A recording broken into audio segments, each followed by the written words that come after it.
வணக்கம். நிறைய பேர் இந்த மாலிக்யூல்ஸ் நிறைய இது வரைக்கும் பேசியிருக்கேன். மெட்ஃபார்மின், பயோக்ளிப்டிசோன், சரகுலிட்டிசார் தான் அந்த பிலிப்ஸாங்கிற மாத்திரை, அப்புறம் வில்டாகிலிப்டின்.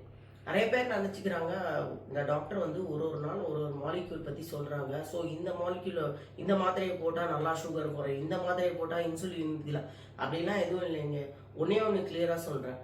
எந்த மாத்திரை நல்ல மாத்திரை போடுறீங்களோ, எந்த இன்சுலின் குத்திக்கிறீங்களோ, நம்ம வாய் பூட்டுன்னு நாங்கள் சொல்லுவோம். இங்கே பாம்பேல டாலா லகானா படைகான்னு எல்லா பேஷண்ட்டுமே கேபின்குள்ளே வர்றதுக்கு முன்னாடியே நாங்கள் அவங்கக்கிட்ட எழுதி வாங்கிடுவோம். டயட் ஃபாலோ பண்ணுவேன் அப்படின்னு அவங்க சொன்னாதான் அவங்க என் கேபின்குள்ளே வர முடியும். ஸோ டயட் அப்படின்னா இந்த பேக்கரி ஐட்டம்ஸ் ஃபுல்லாக விட்டுறணும். இப்போ நான் சொல்ல போகிற டயட்டை நீங்கள் ஃபாலோ பண்ணாதான் எந்த ஒரு மாத்திரை நான் ஒரு நாள் ஒரு மாத்திரையை பற்றி போடுறேன் இல்லையா, இந்த மாத்திரையை வச்சு நல்லா சுகர் கட்டுக்குள்ளே வரணும் அப்படின்னு நீங்கள் நினச்சிங்கன்னா இந்த டயட்டை நீங்கள் கண்டிப்பாக ஃபாலோ பண்ணணும். ஸோ டயட்டில் என்னென்னா பேக்கரி ஐட்டம்ஸாக கம்ப்ளீட்டாக விட்டுறணும். அதாவது பிஸ்கெட், பாவ், பிரெட்டு, காரி, டோஸ்ட், பட்டர், காலையில் இந்த டீயில் முக்கி சாப்பிட்றது அதெல்லாம் கம்ப்ளீட்டாக விட்டுறணும். அப்புறம் பால் நீங்கள் விட்டுட்டா ரொம்ப நல்லது. காஃபி இல்லைன்னா டீ பிளாக் டீ இல்லைனா க்ரீன் டீ இல்லைனா பிளாக் காஃபி குடித்தா ரொம்ப ரொம்ப நல்லது. ஏன்னா பாலில் லாக்டோஸ் இருக்குது, அது குளுக்கோஸாக கன்வெர்ட் ஆகிடும். ஆனால் பால்லேருந்து வரக்கூடிய ப்ராடக்ட்ஸ், அதாவது நம்ம தயிர், மோர், சீஸ், நெய் இதெல்லாம் நல்லா சாப்பிட்டுக்கலாம். பால் சுகருக்கு நல்லதில்லை.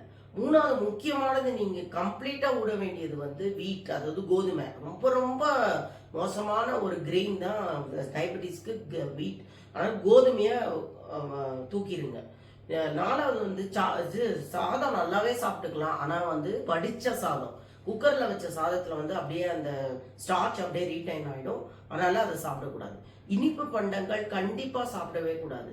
அப்புறம் எண்ணெயில் வறுத்தெடுத்த இந்த போண்டா, பஜ்ஜி, இந்த சமோசா இதெல்லாம் சாப்பிடவே கூடாது. இதுக்கெல்லாம் நீங்கள் ஒத்துக்கிட்டீங்கன்னா, இதெல்லாம் நீங்கள் லைஃப் ஸ்டைலில் உணவு முறையில் ஃபாலோ பண்ணாதான் ஒரு அரை மணி நேரம் உடற்பயிற்சி ஃபாலோ பண்ணால் நான் ஒன்று ஒரு நாள் சொல்லிட்டு வர மாத்திரைகள் நல்லா வேலை செய்யும். இன்சுலினை நிப்பாட்டலாம். நீங்கள் பாட்டுக்கு கட்டுன்னு 3 வேளையும் சாப்பிட்டு நல்லா 4-5 காப்பி சுகரை போட்டு குடிச்சிங்கன்னா எந்த மாத்திரையுமே அந்த சுகரை கட்டுப்படுத்தவே பட்டாது. 300க்கு மேலே தான் சுகர் இருக்கும். ஸோ இன்னைக்கு வீடியோவில் நான் என்ன ஸ்ட்ரெஸ் பண்ணுறேன்னா பாயிண்ட்டு, எந்த மாத்திரைகள், எந்த ஒரு இன்சுலின், எந்த ஒரு மாத்திரை நல்லா உணவு இந்த சுகரை கட்டுப்படுத்தணும்னு நினச்சாலும் நீங்கள் மெயினாக வாயை கட்டணும். நன்றி.